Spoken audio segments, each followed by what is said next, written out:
Hi friends, welcome to my channel. बहुत बहुत स्वागत है आप सभी का। तो फ्रेंड्स, आज हम 34 चेस्ट साइज के लिए कटोरी ब्लाउज की कटिंग करेंगे। आप चाहे तो मैं कपड़े पर भी आपको इसकी कटिंग दिखा दूंगी कि डायरेक्टली आप कपड़े पर कैसे कर सकते हैं, लेकिन बिगिनर्स कपड़े पर कभी भी मत करिएगा। सबसे पहले आपको पेपर के ऊपर करनी है, इसके बाद आप कपड़े पर आसानी से कर सकते हैं। तो पेपर मैंने यहाँ पर लिया है। पेपर जो है वो डबल है, इस तरह से डबल फोल्ड है।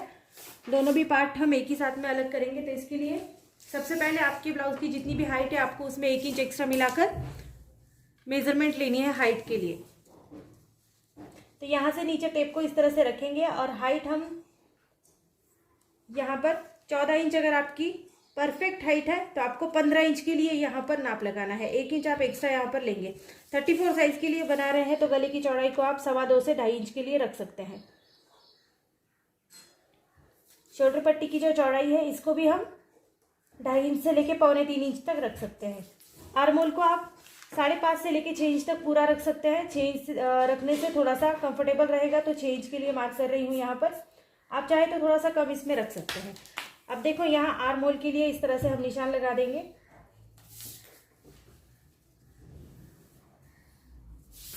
अब हमको 34 के लिए नाप लगाना है, तो 34 का 4th भाग आपको लेना है। 34 के 4 हिस्से करने हैं, तो 34 का यहाँ पर 4th भाग लेंगे 8.5 इंच। 8.5 इंच के ऊपर इस तरह से मार्क लगाएंगे। इसमें आपको 1, 1.5 या 2 इंच तक आप एक्स्ट्रा मार्जिन रख सकते हैं।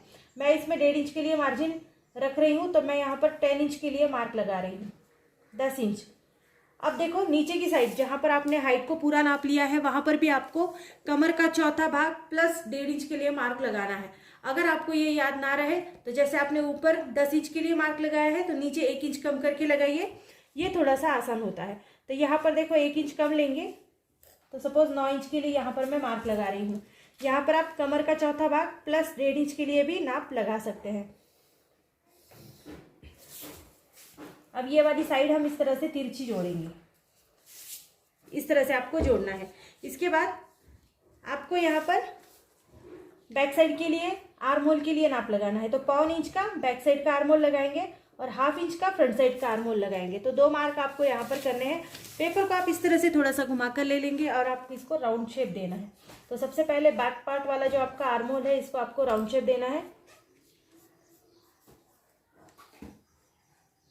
इसके बाद आप देंगे फ्रंट साइड के आर्महोल को राउंड शेप। हल्का सा थोड़ा सा यहाँ पर डिस्टेंस रख के इस तरह से देंगे।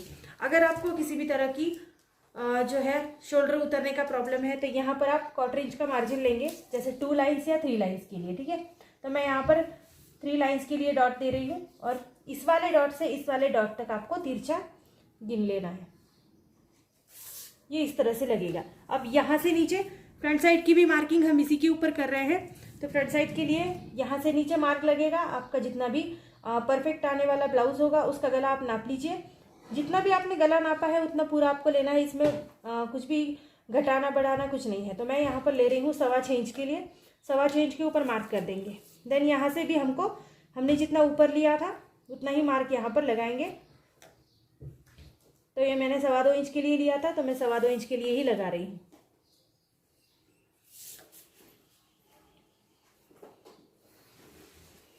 तो यहाँ पर हमने मार्क लगाया। अब इसको 1 इंच या 1/2 इंच अंदर आप गिन सकते हैं और इसको आपको राउंड शेप देना है। आप चाहे तो कोई भी शेप इसमें दे सकते हैं, ये नहीं है कि आपको राउंड शेप देना है। आप 5 शेप भी इसमें दे सकते हैं, ये भी बहुत अच्छा लगता है। तो देखो, यहाँ पर हमने इस तरह से मार्किंग कर दी है। अब हम पट्टी के लिए मार्किंग करेंगे, साइड पट्टी। तो साइड पट्टी एक साइड से मैं ले रही हूँ 2.25 इंच और दूसरी साइड से मैं ले रही हूँ पूरा 3 इंच के लिए, इस तरह से। ठीक है, तो 2.25 इंच के ऊपर भी एक फिर से मार्किंग लगाएंगे और ये जो दोनों एक जैसी मार्किंग हमने लगाई है, इन दोनों को हमको जोड़ देना है। या आप बेल्ट इस तरह से आसानी से बना सकते हैं। इसके बाद हम इसी के ऊपर, इस वाली लाइन के ऊपर जो दूसरी वाली लाइन हमने बनाई है, इसके ऊपर इस तरह से टेप को रखेंगे और 3.5 इंच के लिए मार्क लगाएंगे। और इसके बाद यहाँ से हमको गोलाई देनी है। ये आपका बेल्ट का पार्ट रेडी हो जाएगा। इस तरह से, इस तरह आप जोड़ देंगे। अब आपको यहाँ पर 34 साइज के लिए कटोरी के लिए मार्क लगाना है। तो आप रख लीजिए इस तरह से टेप को फिर से एक बार। यहाँ पर आप 5.5 इंच से लेके 6.25 इंच तक की कटोरी रख सकते हैं। ठीक है, तो मैं यहाँ पर रख रही हूँ 5.5 इंच के लिए, 5.5 इंच के लिए कटोरी। इस वाले आर्महोल से हमको यहाँ पर भी डिस्टेंस रखना है, तो यहाँ पर भी मैं 1.25 इंच के लिए डिस्टेंस रखती हूँ। और जहाँ पर आपने गले का नाप लगाया है तो वहाँ पर भी आपको इस तरह से इस वाले जो आपने स्क्वायर बनाया है यहाँ पर आपको 1 इंच ऊपर गिनना है। ठीक है, तो ये 3 मार्क आपके हो गए। तीनों भी मार्क को आपको हल्के से जोड़ना है। देखो, आप जब भी राउंड शेप देते हैं तो आपको हाथ को बार बार उठाना नहीं है, ऐसे में राउंड शेप परफेक्टली इसमें नहीं आता है। तो इस तरह से आप थोड़ा सा आगे लेके इसको यहाँ तक जोड़ सकते हैं। ठीक है, थोड़ा सा पास से भी आप जोड़ेंगे, थोड़ा सा ऊपर नीचे यहाँ पर हो जाता है। तो इस तरह से आप इस कटोरी का शेप देंगे। अब आपको इसकी कटिंग करनी है। कटिंग करते वक्त सबसे नीचे की साइड से कटिंग करेंगे, क्योंकि हमको यहाँ पर बैक साइड को भी अलग करना है। यहाँ से कटिंग सीधी होगी, फिर यहाँ से हम तिरछी कटिंग लेंगे। इसके बाद आपको इस तरह से आर्म होल से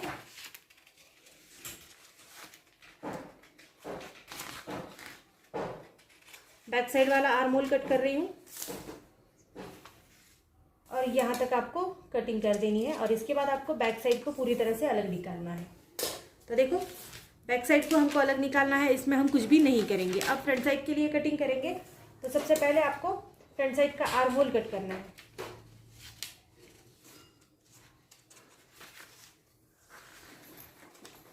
इस तरह से अलग निकाल लीजिए। फ्रंट साइड का जो आपने गला ड्रॉ किया है तो उसको भी आप कट करेंगे।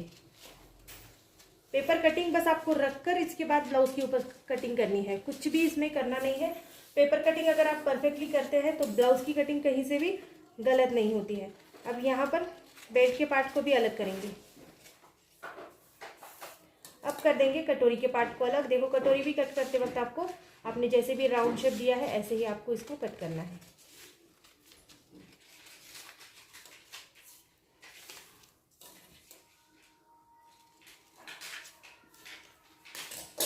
तो कटोरी का पार्ट भी हमने इस तरह से अब अलग कर दिया। अब हमको कटोरी एक अलग पेपर के ऊपर बढ़ानी होती है। किसी भी साइज के लिए अगर आप कट करते हैं तो आपको अलग पेपर के ऊपर इसको बढ़ाना पड़ता है। तो ये साइड को रख देंगे और एक बचा हुआ पेपर ले लेंगे। तो यहाँ पर मेरे पास इस तरह से ये पेपर है, तो इसके ऊपर हम कटोरी को इस तरह से रख देंगे। दोनों साइड से यहाँ पर भी आपकी जगह छूटनी चाहिए, यहाँ पर भी जगह चाहिए और नीचे की साइड में भी आपको जगह छोड़नी है। तो इसको इस तरह से रखेंगे, सभी साइड से थोड़ी थोड़ी सी जगह छोड़ के, और इसको यहाँ पर अटैच कर देंगे। आप चाहे तो थोड़ी सी आउटलाइन बनाकर ले सकते हैं। इसको एक पिन से आप इस तरह से अटैच कर सकते हैं। इसके बाद हम इसको बढ़ाएंगे। सेंटर भी लेना है आपको ज़रूरी है। तो इस तरह से आप थोड़ा सा कटोरी को यहाँ तक फोल्ड करके सेंटर पॉइंट को मार्क कर देंगे। अब देखो, इस वाली साइड से, इस वाले कोने से हमको इसको आगे बढ़ाना है। 1.25 इंच से लेके 1.5 इंच तक आप कटोरी को आगे बढ़ा सकते हैं। मैं यहाँ पर बढ़ा रही हूँ 1.25 इंच के लिए। नीचे की साइड में बढ़ाएंगे 1.5 इंच के लिए और इस वाली साइड से भी बढ़ाएंगे 1.25 इंच के लिए। ठीक है, अब यहाँ पर भी हमको 1/2 इंच मार्जिन देना है। ये मार्जिन हमारे सिलाई में ऐड हो जाएगा, तो यहाँ भी मार्जिन देना आपको ज़रूरी है। और जैसे आपने यहाँ गोलाई दी है ऐसे ही आपको यहाँ पर भी गोलाई देनी है। अब इसको हम जोड़ेंगे इस तरह से। देखो, सभी डॉट को एक साथ जोड़ना है।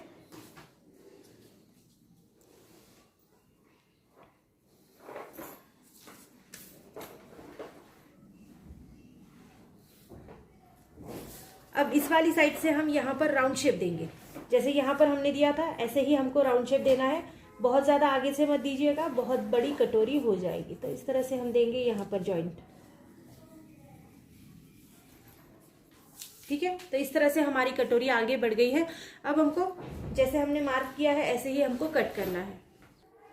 तो फ्रेंड्स, इस तरह से हमने 34 साइज के लिए कटिंग करी है। तो ये हमारा बैक पार्ट है और फ्रंट पार्ट की भी हमने अच्छे से कटिंग कर ली है। स्लीव्स की कटिंग आपको मेरे चैनल पर कहीं पर भी परफेक्टली मिल जाएगी। वहाँ पर मैंने आपको बताया है कि स्लीव्स आपको परफेक्ट कट कैसे करने हैं। आज हमने 34 इंचेस चेस्ट साइज के लिए कटिंग करी है।